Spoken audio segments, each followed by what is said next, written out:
Let's understand the difference between subtractive manufacturing and additive manufacturing. Subtractive manufacturing is an umbrella term for various controlled machining and material removal processes that start with solid block, bars, metal, basically raw material that are shaped by removing materials through cutting, boring, drilling, grinding, etc.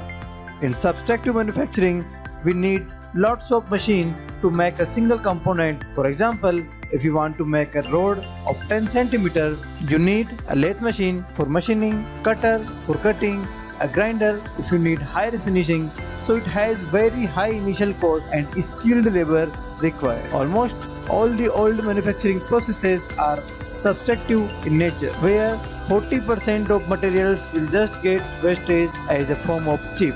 Now, what is additive manufacturing? In contrast to the subtractive process of removing material from a larger piece, additive manufacturing of 3D printing process build object by adding material one layer at a time, with each successive layer bonding to the preceding layer until the part is complete. In additive manufacturing, a single machine is required in all types of shape. No skilled labor and no high manpower is needed, as you need to operate a single machine. I hope you got the fair idea about the difference between subtractive and additive manufacturing. If you want to learn complete 3D printing and make a career in this field, you can click to the link given in description box and start your journey now.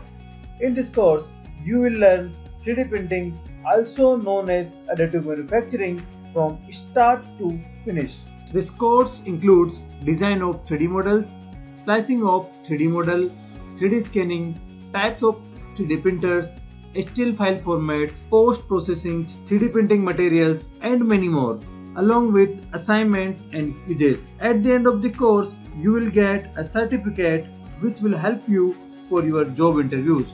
The prices of course is so minimal that everyone can afford.